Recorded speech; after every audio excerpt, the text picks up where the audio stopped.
Due parole giusto per introdurre Pedro, a chi non lo conosce già, e invito tutti e tutte a entrare dentro la sua ricerca artistica e teorica e pratica, perché effettivamente apre la direzione verso spazi che non abbiamo ancora esplorato fino ad ora in questo spazio collettivo che stiamo costruendo attorno all'ascolto e al riflettere attraverso il suono.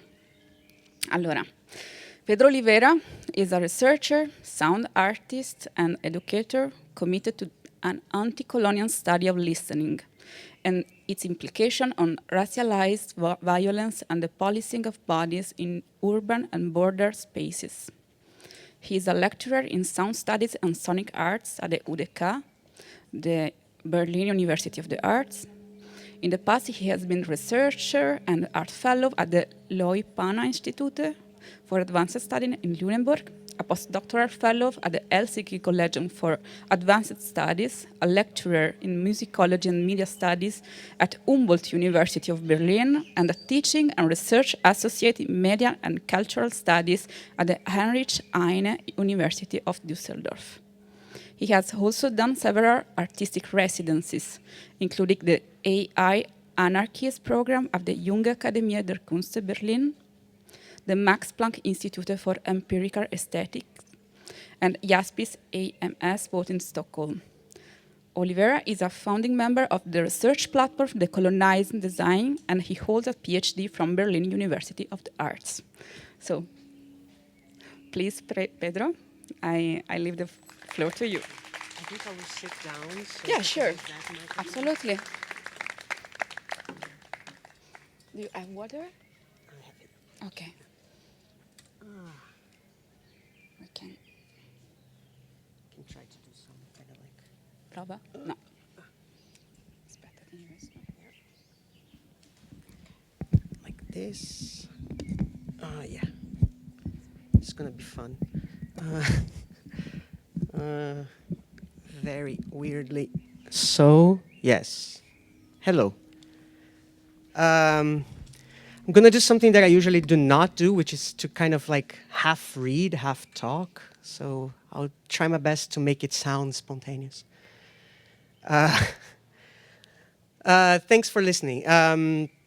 Yes. So when I got the invitation from Gaia to contribute to this program, of course, after thanking her many times for the invitation, I asked, what should I talk about, right?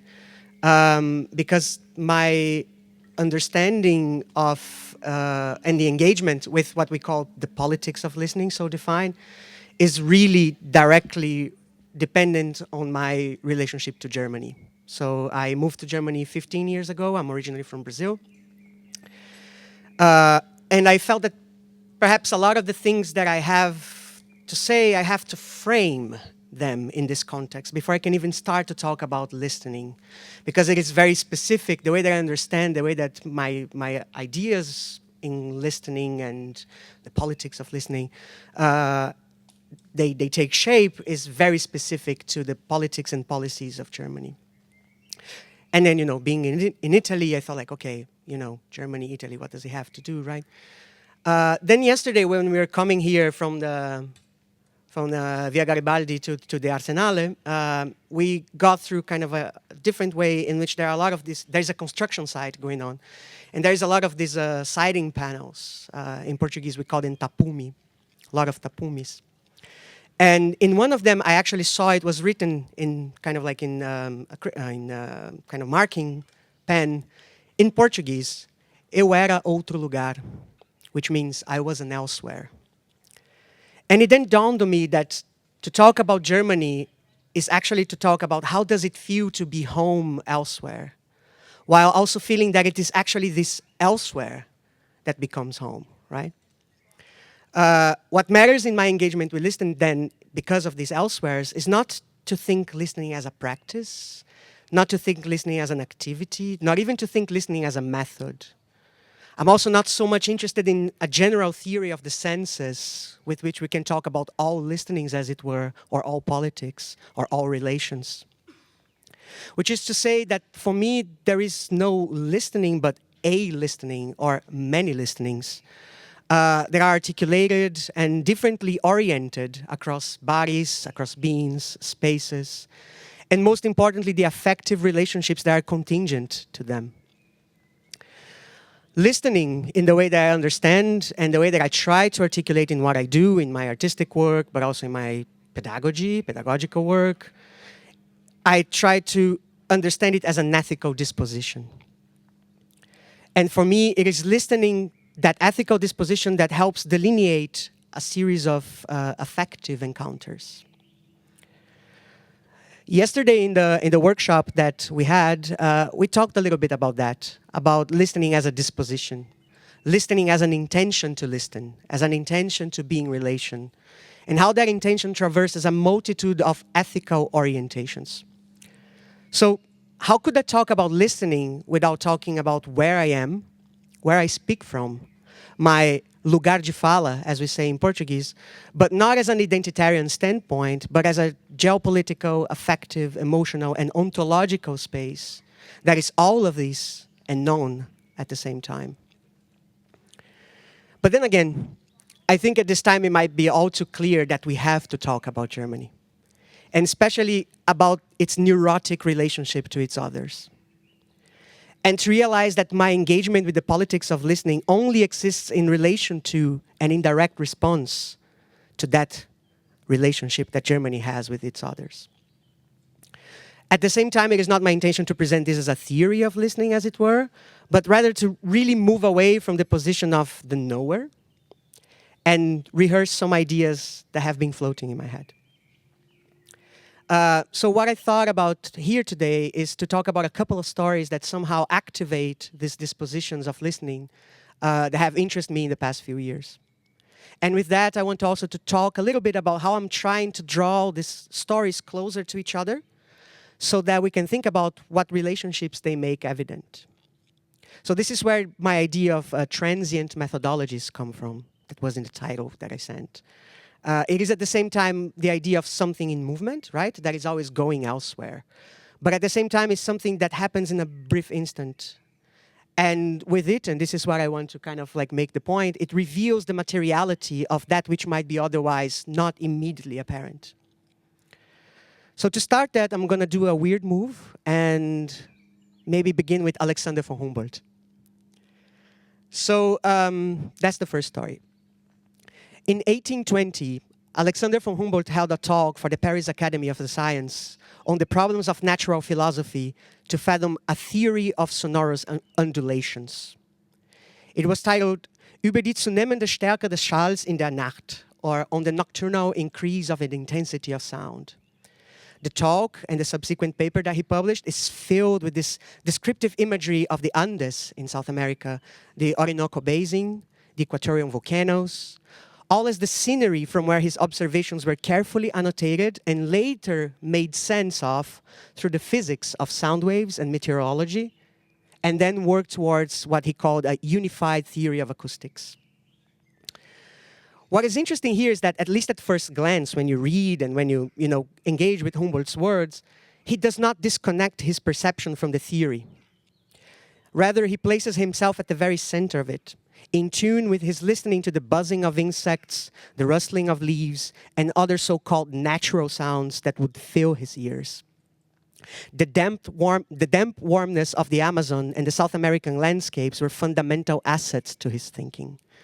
Thinking with the air pressure as the medium through which listening manifests, Humboldt describes how changes in pressure affect his perception of loudness and quietness in relation to, but not as conditional of, his own attuning to sounds that would be otherwise unfamiliar to him. This is particularly clear when he brings accounts of how the indigenous peoples of those regions were listening to the same changes that he was, in the winds, currents, mountains, and the rustling of leaves and the buzzing of other creatures as a praxis of being with the land, something which seemed to confirm his theorizations, but not necessarily explain them in his terms. What interests me in this story is not so much Humboldt's theory by themselves, but his understanding of listening as if separated from the ways in which his body is oriented towards the event that he was listening to. In ascribing this perception only to the outside of his body, Humboldt is listening with the ears of coloniality. In announcing his listening as it appeared to him in the first place, Humboldt inserted himself both as the producer and the subject of a statement, a theory, or an operation. His listening happens actually from inside out, while appearing to be from the outside in. Humboldt's theory requires his very body to condense, that is, to grant legitimacy to listening. The fact that the volcanoes, the Orinoco Basin, might be speaking directly to these phenomena, and that the people living in those regions for generations were in a much deeper relationship to those elements than merely a technical description of sound waves, there was a set of affective relationships to the rhythms and pulses of the Amazon, which are intrinsically connected to the rhythms of the bodies living in communion with the land. And that, for Humboldt's theory, never comes into play. Instead, any future engagements with this event must include Humboldt as both subject and object of his acoustic effect. This is called the Humboldt effect, after all. So his theory projects a universal experience of listening in which his own body is written in, but filtered out. It is as if his listening there becomes just listening. And we listen to Humboldt's ears listening to the Amazon. I think of the contingency of Humboldt's effect when, in long nights preceding visa appointments, all I could hear was every single sound in my apartment as if they were hovering immediately above me, the air getting damper and warmer with my anxious breath, only to be overwhelmed by my heartbeat resonating in my eardrums, sublimating my thoughts and disabling my sleep. The work of borders dissolved the boundaries between my listening to the outside in and the sounds from my inside out, condensing this infinitesimal moment of decision that lies in my future into a long, sleepless night in the present. I also think of the impossibility of Humboldt's effect when I am outside the room in the immigration office in Berlin, anxiously waiting for a decision whether or not I can call Germany home for a couple more years. And I see, coming out of another room, 6 policemen aggressively holding a black man who stands in silent compliance, his gripped teeth invisible but noticeable in his expression. A scene that refuses itself to be contained within that day, that month, that year, but instead is collapsing space and time altogether, 300 years of a strange choreography of power. We briefly exchange looks, and all I can hear is his screaming, tuning into my throbbing heartbeat, but this is all happening inside my head. We were simultaneously loud in silence and in solidarity. What these stories tell me is that there is something that exceeds materiality when it comes to listening, when it comes to the more than of merely a perception of variations in loudness. The loudness of that corridor was not materially prehensile.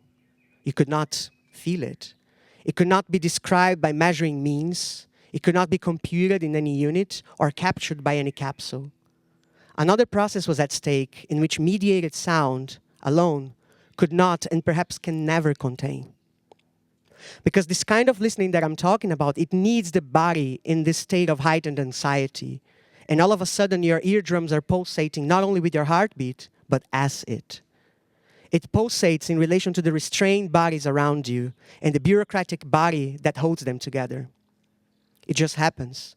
And we become directly implicated in the ways in which it suddenly decays back into an apparent state of normalcy. The second story I want to tell also takes place in Berlin. And it will be a curveball to what I just said. In the late 1950s, the Ministry of Radio and Television of East Germany granted permission for a new experimental music studio to be established in East Berlin. Among its ambitious plans for development of what could become, in their words, new pathways for sound art, was the design and construction of a synthesizer that would allow composers to experiment with subharmonic frequencies and timbral sculpting of electronic sounds. The synthesizer, named the Subharchord, had a run of 8 units and a couple of prototypes. Some of these are museum pieces today. One of them that can actually be played is at the Funkhaus in Berlin. And another one, a prototype, now is at the electronic music studio at the Akademie der Künste in Berlin, Tiergarten, where I was in residency, as Gaia said. I came across this story and this oddly beautiful piece of East German modernist aesthetics completely by accident. I was not looking for it, but it found me. I could have just looked at it and nerded out on my interest in vintage gear and weird noise, but because it had something very specific written in its panel, I stopped. According to Gerhard Steinke, one of the key persons in the development of this studio in East Berlin, the sub-hardcore design was meant to create impressive and new acoustic worlds, which involved more than just harmonic progressions. Instead, it had a specific focus on complex timbral sculptures that would be played by manipulating a filter. Without getting too technical on what this means, but just so you know, for those of you who don't know how a filter works, a filter in a synthesizer usually works by allowing only certain frequencies to pass and others to be either block or slowly decay. A filter bank, which the name implies a bank of filters, compiles many filters that are tuned to specific frequency ranges, and the Subharchord would allow the composer to play as many or as little of these filter frequencies simultaneously, thus changing completely the perception of that sound. I stopped because of that filter bank. Not because the idea in itself is interesting, but because the way this filter is tuned, so the way that the frequencies are separated in them. Because it shares the same tuning, the same design principle of something else that I am much more in touch with, which is the so-called dialect recognition software, used since 2017 by the German migration authorities in cases of undocumented asylum seekers. This software, unique to Germany as we speak, draws probabilities from recorded speech and uses the results as supporting evidence in asylum claims. It is designed to tell whether or not asylum seekers lie about where they come from, assuming that their bodies, that is, their voices, might be able to either confirm or betray their journeys. So my horror and fascination with this software is actually about what it does not say, what we cannot know about it. The software is not available to the public, so a big part of my work is to try to understand how is it even possible to say that a software can answer the very loaded question, where are you from? And more than that it answers in someone's behalf. I'm interested in the process that leads a piece of code to know what a dialect is and to make a decision based on that. My work usually involves looking at each step of the process of the software from the moment a voice comes into it. And the very first process is actually a filter. What this filter does in the software is actually to take a very short portion of sound, let's say 10 to 25 milliseconds of sound, and derive a lot of information from it. But what it does, first and foremost, is to remove every single transient sound. So transients in speech are consonants like B, Q, D, T, and so on, so that the analysis that the software makes can be effective. A sudden, short, sharp impulse that peaks without any coherent harmonic information, that is, a transient, is a sonic information that cannot provide correct or precise information about itself, and thus gets filtered out. Privilege is given to deformants, that is, frequencies which resonate sympathetically and provide readable and recognizable harmonic information that the software can then make decisions on. But we do know that in daily speech, the borders between a vowel and a consonant are always a matter of contingency. The fuzziness of life flips the script on its head, and it becomes increasingly difficult to come up with an ideal method for separating transients, or at least defining a workable threshold for how useful transients can be, something to be integrated or filtered out.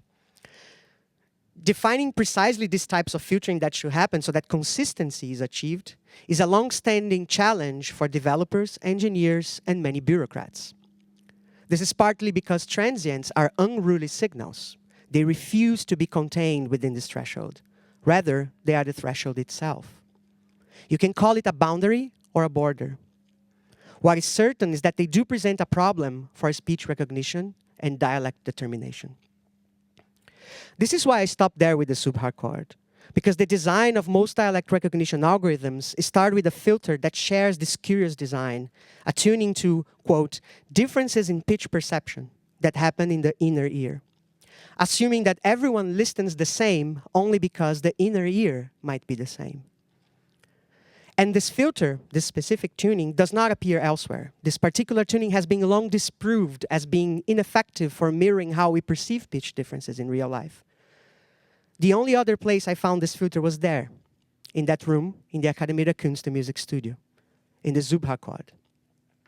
Indeed, the intention of this studio that Gerhard Steinke wanted to create in the 1950s and 60s was to care for, and now I quote him, a qualified, intellectually, ideologically, and culturally educated listener.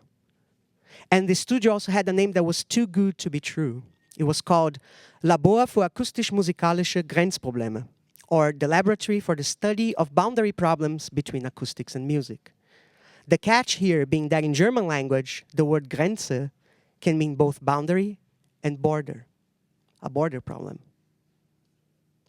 And because it happens in the microtime domain, in a code that is unavailable to us, and because what it spits out is not voice but numbers in a file, we cannot listen to the filter bank in the dialect recognition software. But we can listen to the filter in the subharchord.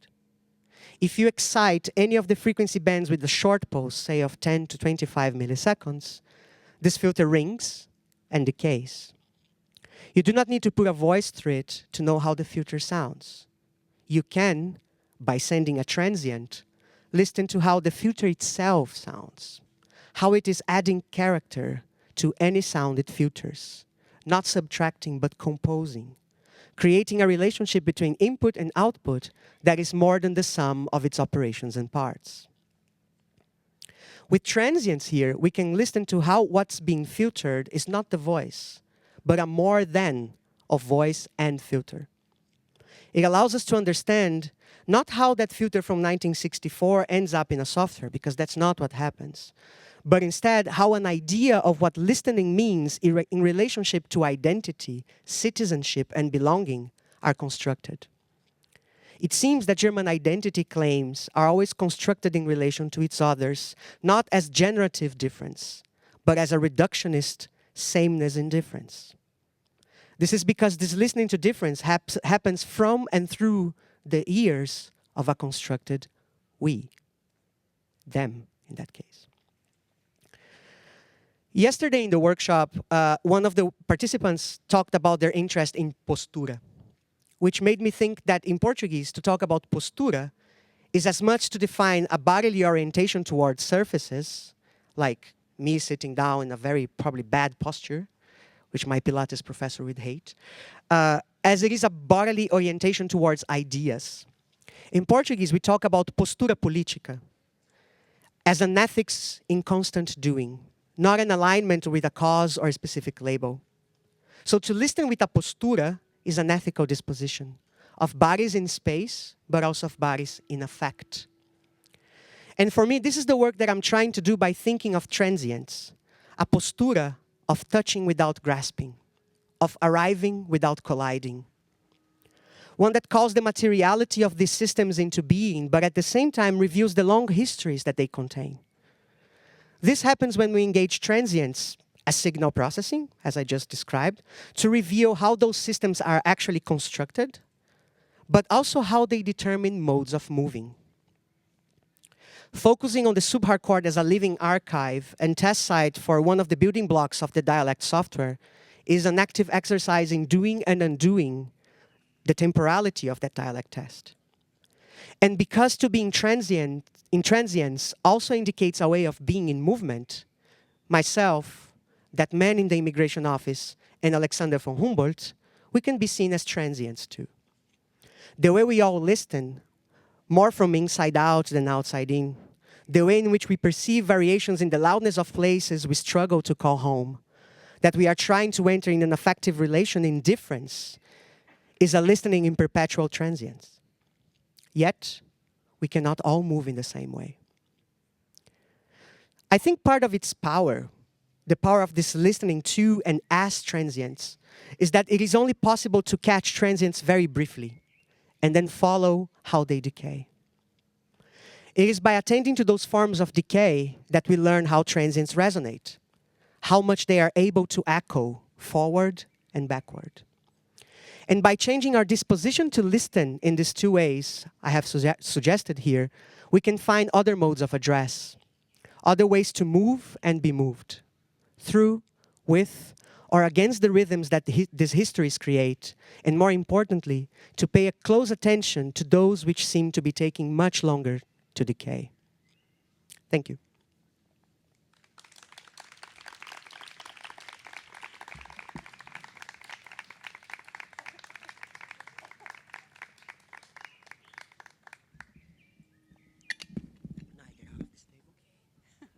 Okay, thank you very much, Pedro. And of course, if you students, oh, it's not going on, or yes? Yes? Okay, sorry. If you want to share some insights coming from the experience of the workshop yesterday, please. Otherwise, we can just yeah. Hi. Um, I, I wanted to ask actually a question about what you talked about now. Um, um, in the first story, the one about this idea that the heartbeat is somehow situated in the eardrums, and the eardrums produce the sound but also listen to it. That was really interesting to me, and it got me thinking about actually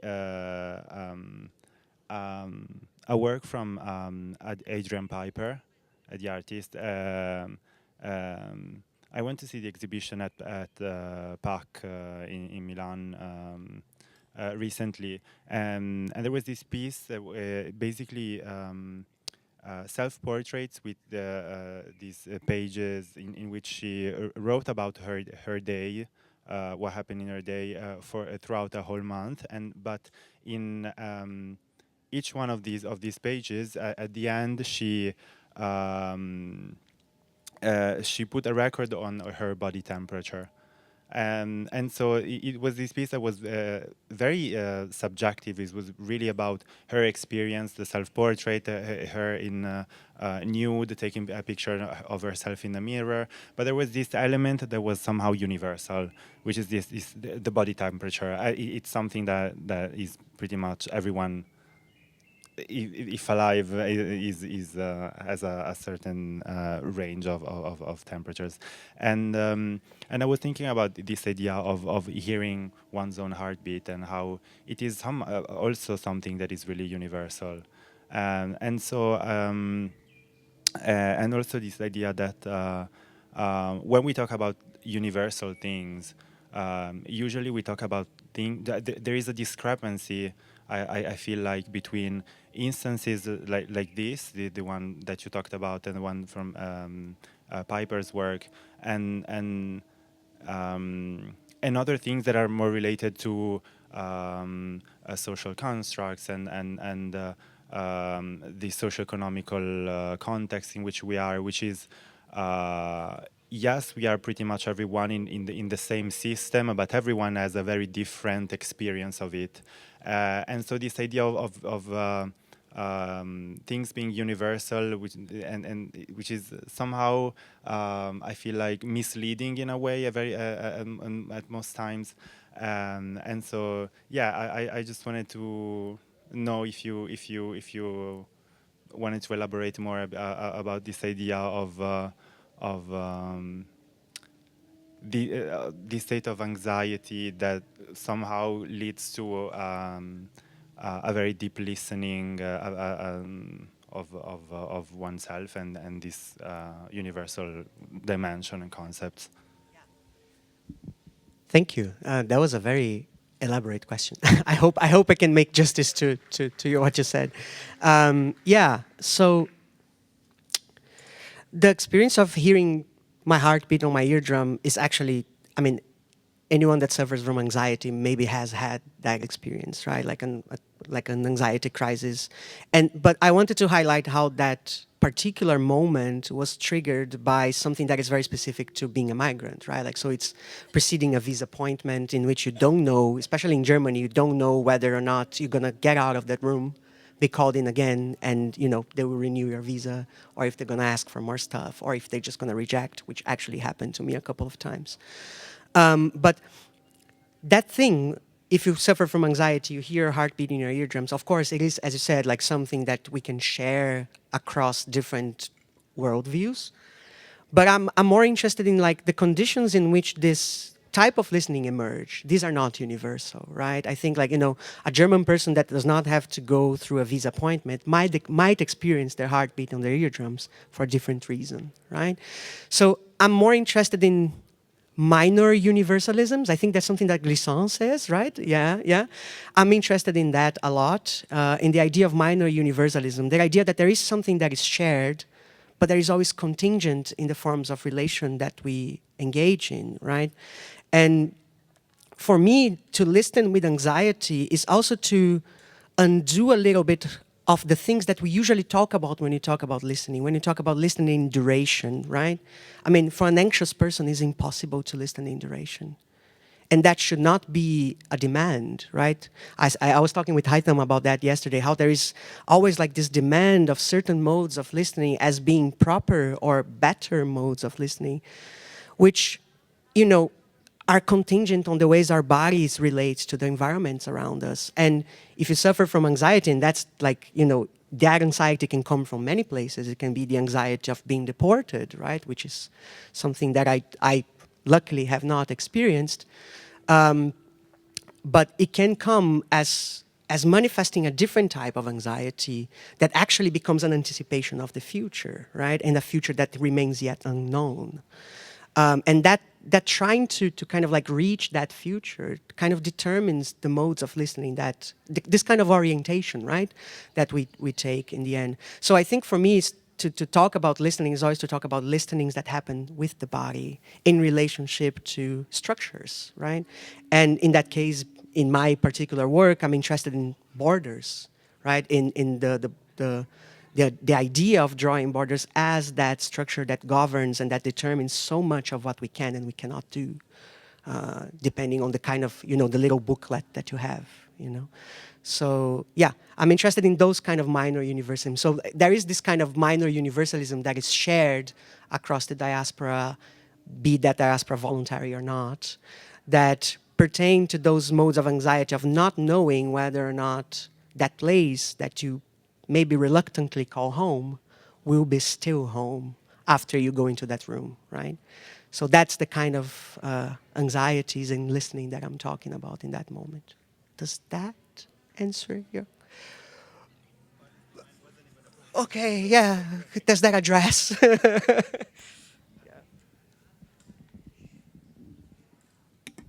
Some other comments?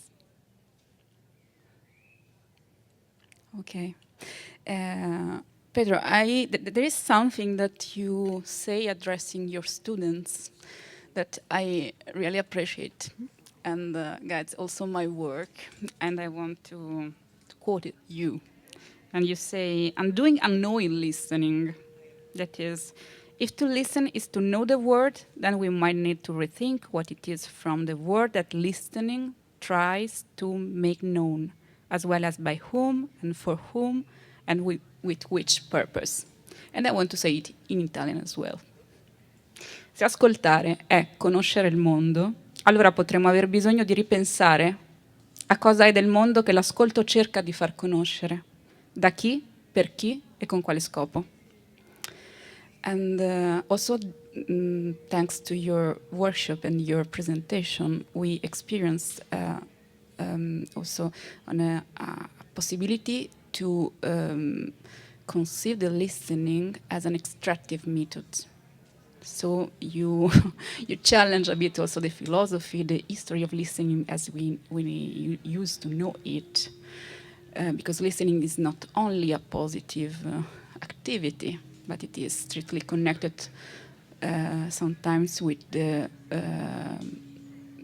political violence, and technologies of listening are also used as weapon, especially in this space of the border, of the European border, that is, as you said, a place of self-reinforcing zone on non-being connected to the European project.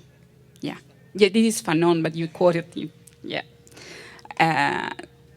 So that the border is a place where the bodies are a priori, are made, remade, but at the same time the border cannot contain, cannot listen to all that it contains. No, so there is a sort also or possibility of resounding the body uttered, and you propose that to reflect on this point through the collective experience also of sound and music in a sort of way. I mean, I would like to ask you maybe also to connect your research through the transient methodologies to your practice as an artist and a musician. And I would like to also to explore a bit more better into this idea of resounding the body uttered. In which way that, if you can get some insight into your work that you presented also last year to the Academia der Künste. Yeah, thank you. I mean, to talk about listening as something that is also destructive, we talked about that yesterday in the workshop as well. And of course, it's not an idea, an original, like something that I developed. I really reference actually the work of both Brazilian philosopher Denise Ferreira da Silva as well as Brazilian artist J. Mombassa, who talk about these modes of destructive care, that is care for that which needs to be destroyed. And I think my understanding of listening as something destructive is not necessarily with a negative connotation. Of course, it starts from there, but it also reveals the potentiality of being remade in a different way as a certain form of self-determination. And in that, I think with Frantz Fanon, when he's talking about his body being completely undone by the instruments of looking in racism, but in that very moment in which he feels himself undone, he becomes as large as the universe. And I live by that quote because I think that's what the border does, and that's the potentiality of what the systems that are really measuring, taking the body apart, and trying to essentialize the body as if it's something immutable, unchangeable, and not contingent on how we feel and move across the world. That moment in which the border undoes the body in measurements, in numbers, in any form of decomposition, it holds also the possibility of escaping, of just slipping and disappearing through the cracks. And this is, of course, a very poetic exercise that I think it's worth engaging with. And in my work, I try to, by connecting the stories such as the one that I was talking about, the Zubha chord, I try to see where does that potential lie? Where can we find those cracks, those openings?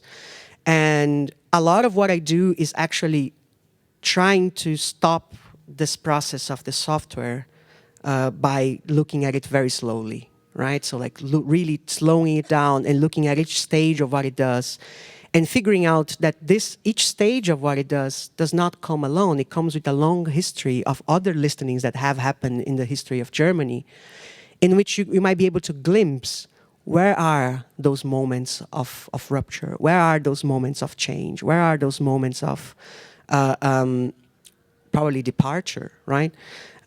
So a lot of what I try to do with my artistic work is actually to refuse to get to the point of that question and just circle around it and never get to the point, but rather leave that space open for, not for my listening to take place, but for other listenings to be in relationship to what I'm presenting, and figuring out together what might these roots be, because, you know, I cannot pretend to have any answer to that, and I actually don't even want to have an answer to that.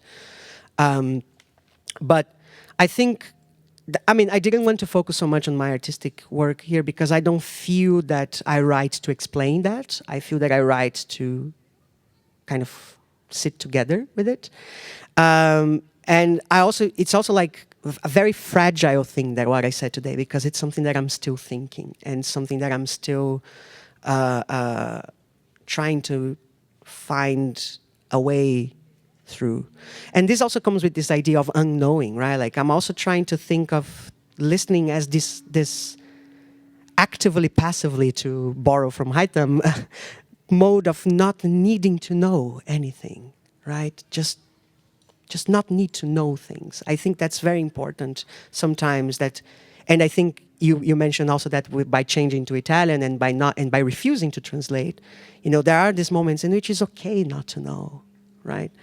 And I'm fine with that. I'm fine with finding those moments in which, just by drawing a space, drawing this kind of, what I said, like this, delineating this ethical encounter that can happen through listening, to also include or maybe count with the possibility of just not knowing what's going to come. And I think, yeah, I'm not sure if I'm making sense, but that's something that's been very active on my mind lately, like this necessity to know, this necessity to understand things. Yeah. Which is a fundamental asset of coloniality, right? Like, Humboldt needed to know why sounds get louder in the night, and the indigenous peoples of the Andes, of the equator and the Orinoco Basin, they're like, wow, it is because the elements are also talking to us. That's all. Chill, you know?